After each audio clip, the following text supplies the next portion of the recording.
Ignorance is also a part of the creation. The Lord has created ignorance and knowledge. So you cannot question why the Lord has created ignorance. There should be only knowledge. If there is only true knowledge without ignorance, then there is no creation in the form aspect. So you cannot make such a discrimination, and you cannot find fault with the Creator, the Lord Consciousness, for the existence of these two.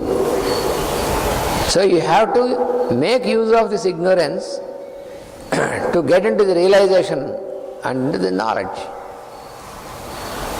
That is how it is explained.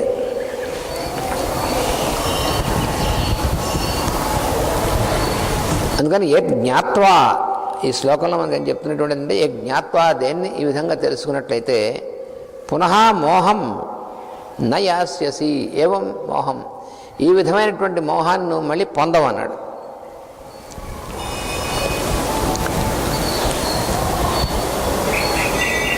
జ్ఞానమునందు ఈ విధంగా మేల్కొన్నటువంటి వాడికి మోహం అనేటువంటిది కలగదు అని అర్థం అన్నమాట.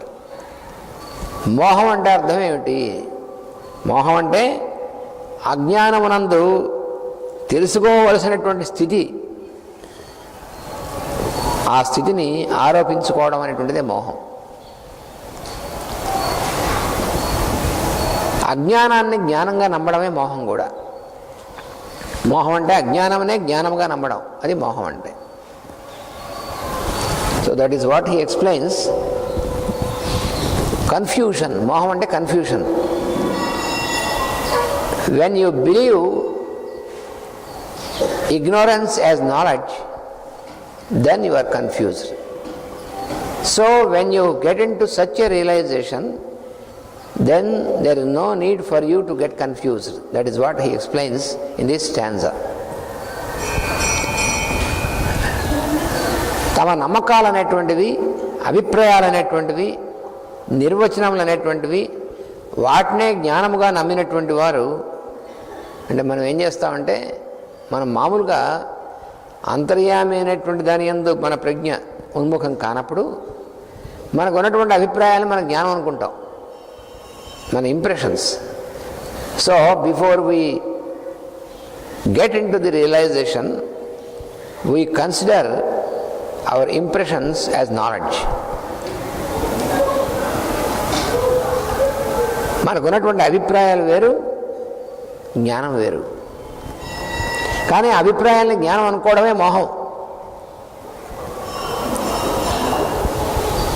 మన అభిప్రాయం అనేటువంటిది ఒక వస్తువుని గురించి కానీ, వ్యక్తిని గురించి కానీ, సన్నివేశాన్ని గురించి, ఇవన్నీ రకరకాలైనటువంటి వాటి గురించి అభిప్రాయాలు మన మనసులో ఏర్పడుతూ ఉంటాయి.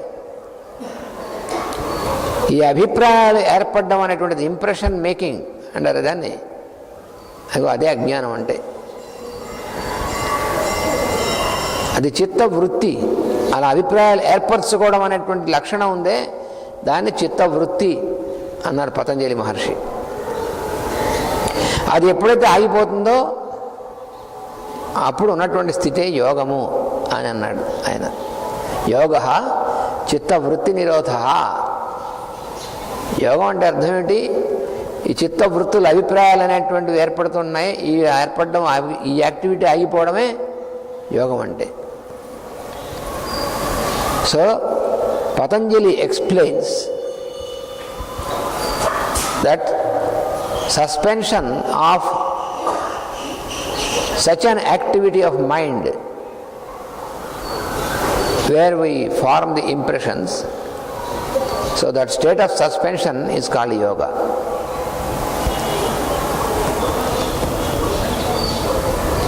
నిర్వచనములు అనేటువంటివి, ఇతరుల యొక్క అభిప్రాయములు అనేటువంటివి జ్ఞానముగా నమ్మేటువంటి వాళ్ళు, అలా ఉన్నప్పుడు ఏమవుతుంది? ఎవరి అభిప్రాయం వాళ్ళది. అభిప్రాయములు అనేటువంటివి ఏర్పడినప్పుడు ఏమవుతుంది? మీ అభిప్రాయం మీది, నా అభిప్రాయం నాది, దీని గురించి. So when we are in the state of forming impressions, So then there makes a differentiation. It makes a differentiation between us and others.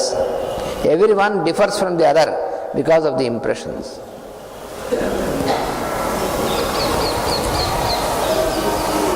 Your impression is different from my impression about the same object. It is like the story of an elephant and the blind man. ఏనుగు గుడ్డివాళ్ళు అనేటువంటి కథ ఉంది ఒకసారి మనం చెప్పుకున్నాం చిన్నప్పుడు. నలుగురు గుడ్డివాళ్ళు అన్నమాట. వాళ్ళు ఏనుగుని తడివి చూశారు. ఒకడేమో ఏనుగు యొక్క తొండం పట్టుకుని ఏనుగు అనగా గొట్టంలా ఉంటుంది అన్నాడు వాడు. ఇంకోడేమో ఏనుగు యొక్క కాలు పట్టుకున్నాడు. ఏనుగు అనగా స్తంభంలా ఉంటుంది అన్నాడు వాడు. ఇంకోడేమో ఏనుగు యొక్క తోక పట్టుకున్నాడు. వాడు ఏనుగు అనగా ఒక తాడులా ఉంటుంది అన్నట్టు వాడు. అలాగే మనం కూడా మన యొక్క అభిప్రాయములు అనేటువంటి స్థితిలో మనం ఉన్నప్పుడు ఎవరి అభిప్రాయం వాడిది. ఒకటి అభిప్రాయం ఇంకో అభిప్రాయం సంబంధం ఉండదు. అప్పుడు మనం మోహంలో ఉంటాం. ఎందుకని మనం ఏమనుకుంటామంటే ఆ అభిప్రాయమే జ్ఞానం అనుకుంటాం. మనం నాకు చాలా విషయాలు తెలుసు, నాకు చాలా జ్ఞానం ఉంది. ఏమిటి తెలుసు మనకి? దాని యొక్క ఆకారము, రంగు, రుచి, వాసన, దాన్ని బట్టి తెలిసినటువంటి దాన్ని మనం జ్ఞానం అనుకుంటున్నాం. మన వారు చాలా మంచివారు అంటాం. దీనివల్ల అంటే వీడు అడిగినటువంటి దాన్ని వాడు సాయం చేశాడు కాబట్టి మంచివాడు అంటాం. ఇంకోటి ఏమంటాడు, ఏం మంచిలండి, ఎందుకంటే వాడికి సాయం చేయలేదు కాబట్టి వాడు మంచివాడు కాదంటాడు. ఒకే వ్యక్తిని గురించి ఎందుకని? ఇది అభిప్రాయం, జ్ఞానం కాదు. వారు మంచివారు అన్నవాడికి జ్ఞానం కాదు, వారు మంచివారు కానవాడికి జ్ఞానం కాదు, అభిప్రాయం మీద ఆధారపడినటువంటిది. So any perception based on the impression is not knowledge, because the impressions, through the impressions one person differs from the other person. ఇంద్రియముల చేత, ఇంద్రియముల ద్వారా, ఇంద్రియార్థముల నుంచి, ఇంద్రియార్థముల గురించి మనకు తెలిసేటువంటిది ఉందే, అదంతా జ్ఞానం కాదు.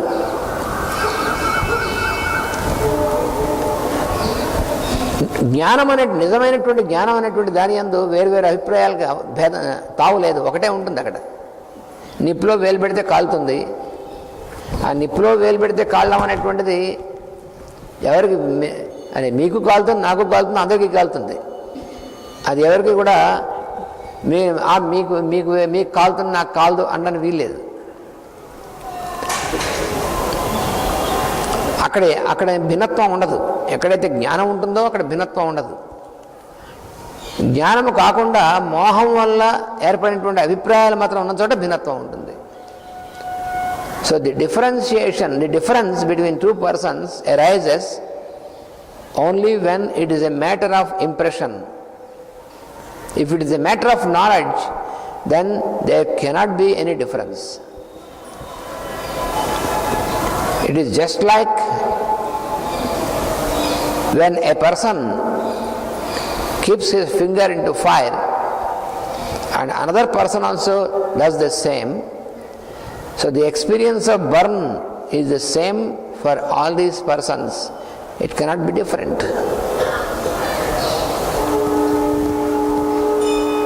So an experience of a true knowledge and its experience cannot be different from one person to other person.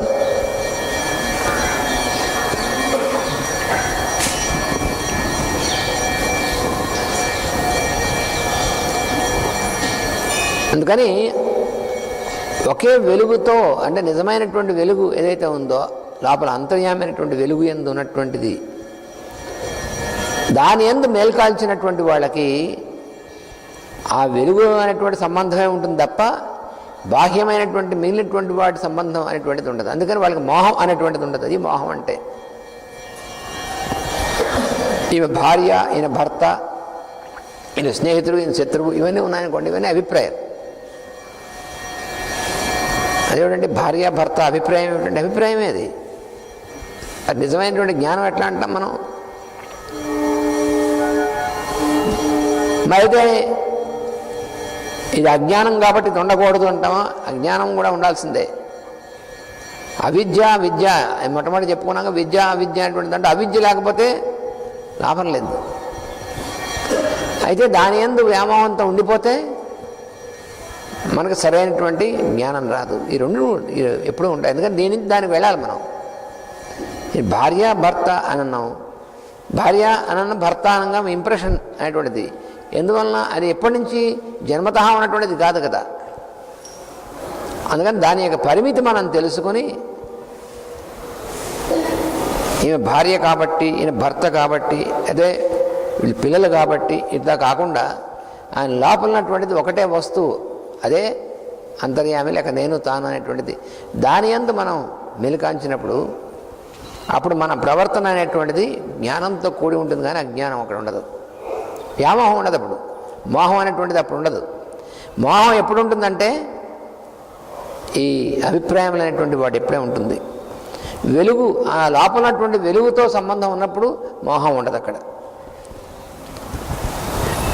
ఎవరైతే ఈ విధంగా దాని యందు మేల్కాంచిన వారు అవుతారో అలాంటి వారికి ఎంతమంది ఉన్నా కూడా ఒకరి జ్ఞానానికి ఇంకొకరి జ్ఞానానికి భేదం ఉండదు. అది ఈ శ్లోకంలో చెప్పినటువంటిది. భూతాని అశేషేణ భూతాః ద్రక్ష్యసి ఆత్మని అథో మయి. మయి అంటే నాయందు. ఇటువంటి జ్ఞానం కలిగినప్పుడు ఎంతమంది చూసినా సరే నాయందు ఉన్నటువంటి వాళ్ళలాగా చూచేటువంటి దృష్టి నీకు వస్తుంది. So in this stanza what he says, when one is awakened into this true knowledge and its experience, then even though he is living among thousands and thousands of people, but he doesn't find any difference of opinion, because it is not a matter of opinion, but it is only one experience of the Lord consciousness. So he is stabilized in that experience.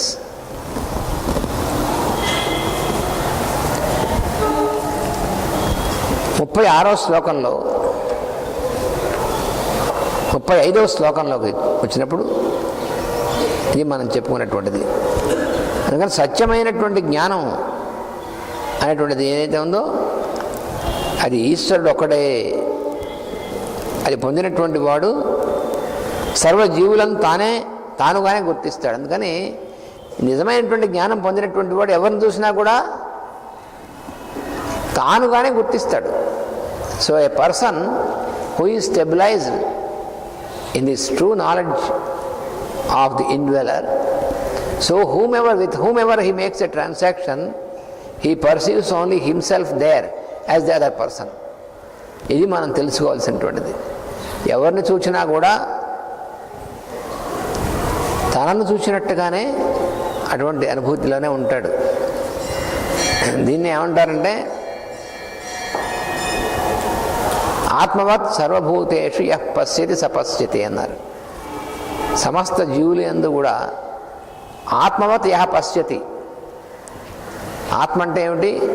తానే అని అర్థం. ఆత్మ పరమాత్మ అంటూ ఉంటాం, మన పదాలు వాడుతూ ఉంటాం. ఆత్మజ్ఞానము, ఆత్మజ్ఞానం అంటే ఏమిటి? ఆత్మజ్ఞానం అనగా అంత తేలిక? ఆత్మజ్ఞానం అంటే ఏమీ లేదు. ఆత్మ అంటే నేను అని అర్థం. ఆత్మజ్ఞానం అంటే నేను అనేటువంటి దాన్ని తెలియజెప్పినటువంటిది ఆత్మజ్ఞానం. ఎందుకంటే దాని గురించి పెద్ద హడావుడేం లేదు. ఆత్మజ్ఞానం అంటే ఆత్మ జ్ఞానము, బ్రహ్మజ్ఞానం. ఆత్మజ్ఞానం అంటే నేను అనేటువంటి దాని గురించి తెలియడం. బ్రహ్మజ్ఞానం అంటే అందరిలోనూ ఉన్నటువంటి నేను గురించి తెలియడం బ్రహ్మజ్ఞానం. ఇంతే. దీన్ని ఇంత సులువుగా చేసి చెప్పారు మన మాస్టర్ గారి, మన గురువు గారు. లేకపోతే మనం ఆత్మ అనాత్మ విచక్షణ, దాని ఏదో వేదాంత చర్చలు, దాని గురించి సభలు, ఆత్మ అనగా అనే ఎవరికి అర్థం కాకుండా చెప్పడం. ఆత్మ అంటే ఆయన తేలిక అనుకున్నావా, బ్రహ్మ అంటే ఆయన తేలిక అనుకున్నావా అని. So atma means the I am. What we experiences I am is atma. In Sanskrit it is called atma. And what is Brahma? The I am in everyone is called Brahma. It is so simple. So Atma Jnana means knowledge of the I am. Knowledge about I am is Atma Jnana. Knowledge about the I am in all the beings is called Brahma Jnana. So this is the real meaning of these technical words. There is no complication in this. అందుకని ఆత్మ జ్ఞానం అనేటువంటిది కలిగినటువంటి వాడికి ఎంతమంది ఉన్నా ఎవరిని చూసినా కూడా ఆ ఈశ్వరుడు అనేటువంటి ఆయనందే ఆ దర్శనమే అవుతూ ఉంటుంది. అందుకని ఏం చేస్తాడు, తన యందే సమస్తాన్ని చూస్తూ ఉంటాడు. తన యందంటే తాను అనేటువంటి ఈశ్వరుని యందు. ఈ అభ్యాసం అనేటువంటిది దృఢం అవడం వల్ల సమస్త జీవులందరినీ కూడా నా యందు దర్శించడం అనేటువంటి జరుగుతుంది. అందరిలో ఉన్నటువంటి ఈశ్వరుడు నేననే వెలుగు గనక అతడు అంతర్యామిగా గుర్తింపబడినప్పుడు అతడే పరమేశ్వరుడు లేక దేవుడు అనబడేటువంటి వాడు. ఈ సృష్టి అంతా కూడా ఆయన యందే దర్శింపబడుతుంది. అది ఇందులో చెప్పినటువంటిది.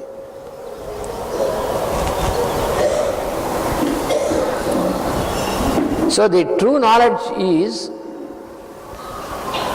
the light of the indweller only. So the person who attains this, he experiences the same I am in everyone, and he experiences all the world in himself, the I am. So that is the inner light. And when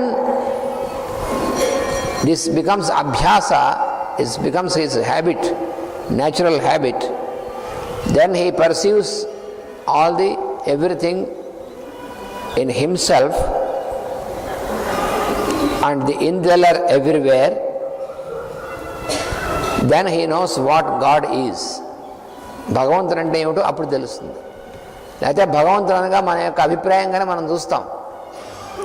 ఇది లేకపోతే ఈ జ్ఞానం అనేటువంటిది మనకు కలకముందు భగవంతుడు దేవుడు అంటే మనం దేవుడి గురించి ఏంటంటే అభిప్రాయం తప్ప ఇంకేం కాదు. మనకి భగవంతుడు అనగా మనం అడిగింది ఇచ్చేటువంటి వాడు అని ఒక అభిప్రాయంలో ఉంటాం మనం.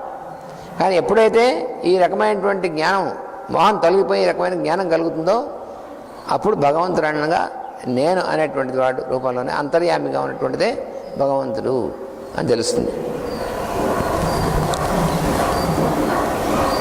అప్పుడు 36వ శ్లోకంలో మరొక విషయం కూడా చెప్తున్నాడు ఆయన. అపిచేదసి పాపేభ్యః సర్వేభ్యః పాపకృత్తమః సర్వం జ్ఞానప్లవేనైవ వృజనం సంతరిష్యసి.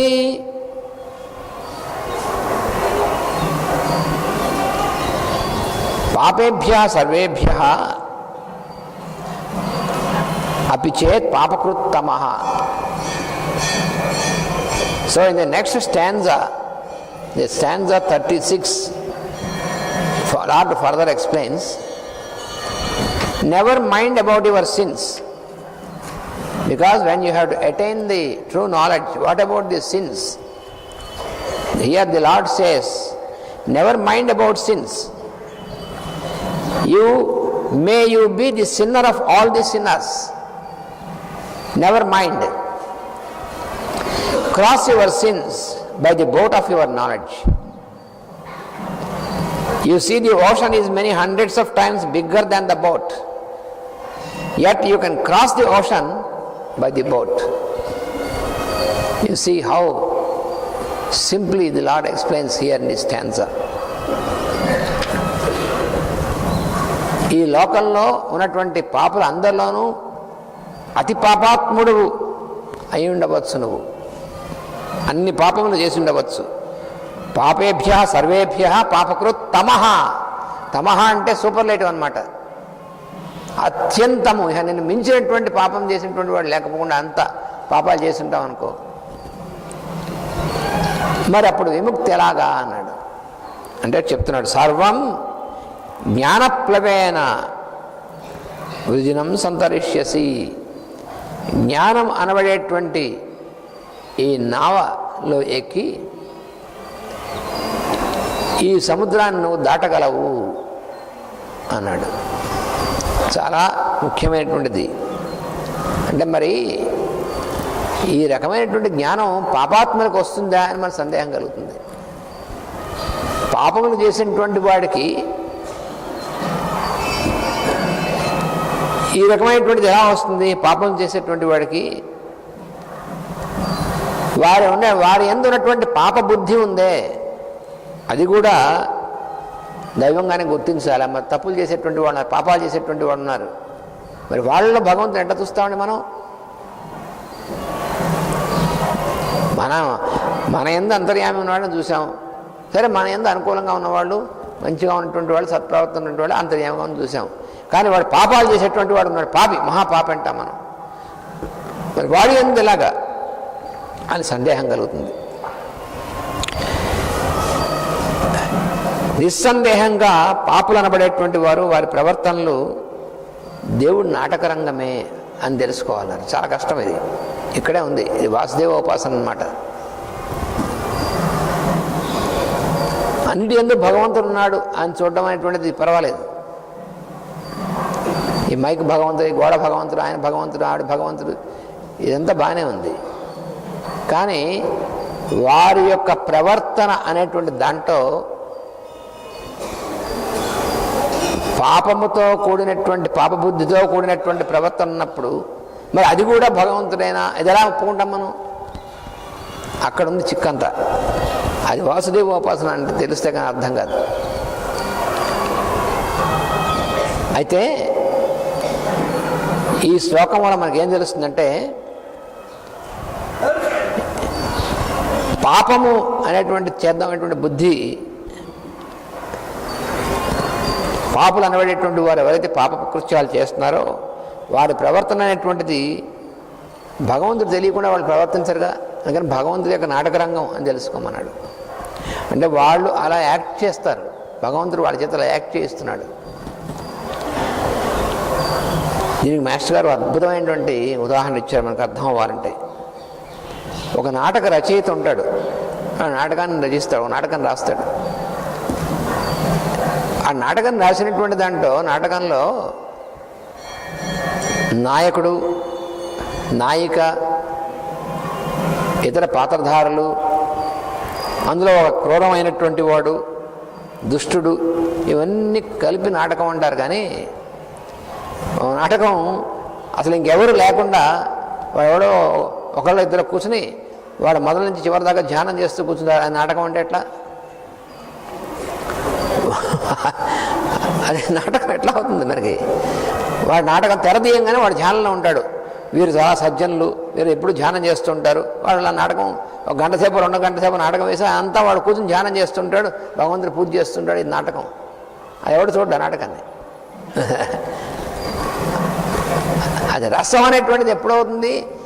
అన్నింటి యొక్క సమాహారం అనేటువంటిది రసం అవుతుంది, అదే నాటకం అవుతుంది. కానీ అందుకని నాటకం రాసేటువంటి వాడు అన్ని రకాలైనటువంటి పాత్రల్ని కూడా తయారు చేస్తాడు. అది నాటకం అంటే. అందువలన అందులో సజ్జనులు, దుష్టులు అనేటువంటి వాళ్ళు అన్ని పాత్రలు ఉంటాయి. So how can we understand when we see so many sinners? So in this stanza, when the Lord says, you may be a sinner of all the sinners, but you can cross this ocean by using the boat of knowledge. So how can we understand this when we see so many sinners around us?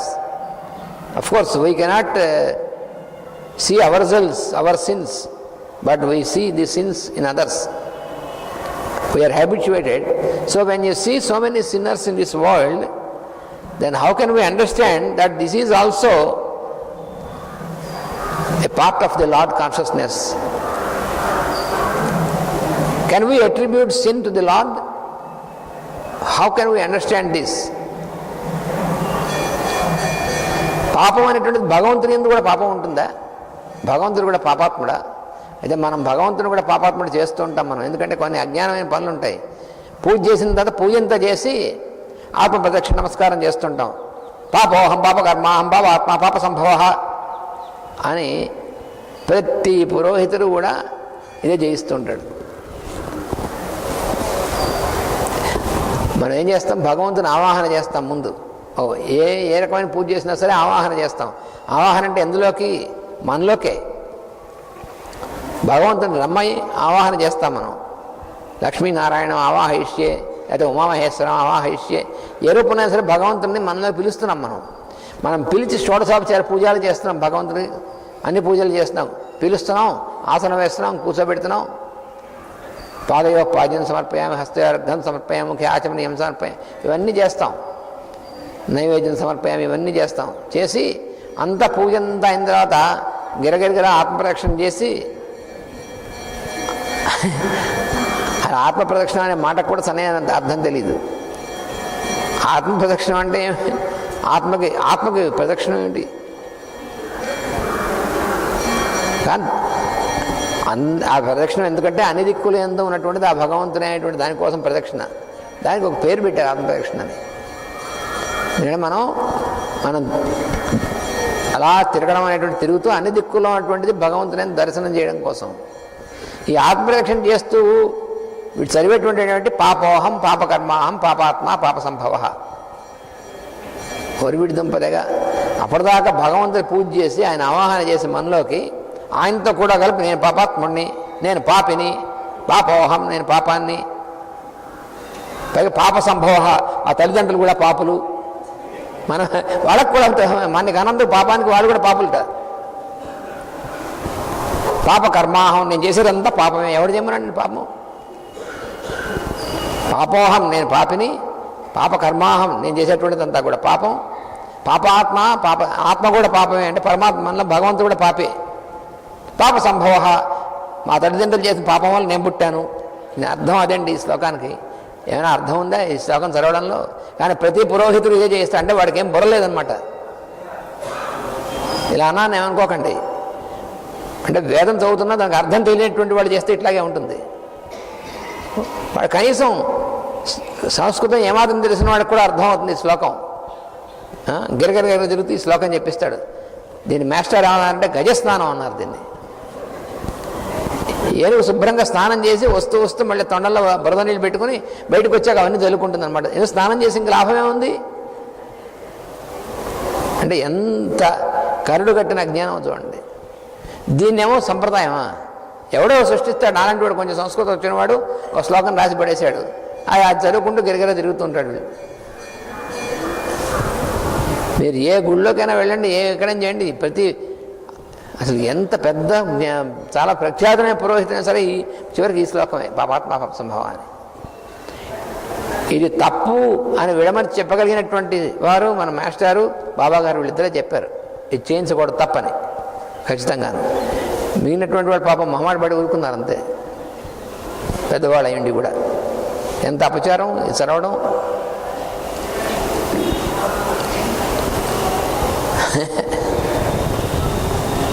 తస్మాత్ కారుణ్య భావేన. పై అక్కడ రక్షో జనార్దన అంటారు. ఏమిటి రక్షో ఏమిటి అలా ఉచ్చారణ కూడా చేస్తారు. రక్ష అనాలి పిలిస్తే. రక్షో జనార్దన అంటే ఏమిటో అంటే వాళ్ళకి అసలు భాష కూడా తెలియదు, ఏం చదువుతున్నారో తెలియదు కనీసం. నేను పాపిని అనేటువంటి నువ్వు సంస్కృతంలో చెప్పినావంటే, ఇంకో భాషలో చెప్పినావంటే, నువ్వు ఏ మతంలో చెప్పినావంటే, మతం పేరు ఏదైనా సరే చెప్పేటువంటిది మాత్రం ఇదే. నేను పాపిని. మరి నేను భగవంతుడు నీలో ఉన్నాడని చెప్తుంది. భగవంతుడు మనలో ఉన్నాడు, ఆయనతో కలిపి మనం పాపి అంటే అది హిందూ మతం అయినా ఒకటే, క్రైస్తవ మతం, ఏ మతం అయినా ఒకటే, అజ్ఞానం ఒకటే. మతంతో సంబంధం లేదు అజ్ఞానానికి. నేను పాపిని సిన్నర్ని. So when we consider our self as sinner, when we do any ritual, any puja, then the priest makes us to turn around ourselves, uttering a sloka which means I am a sinner, what I do is a sin and I am born out of sin, and the Lord indweller in me is also sinful, This is the meaning of this stanza. How foolish, ridiculous it is.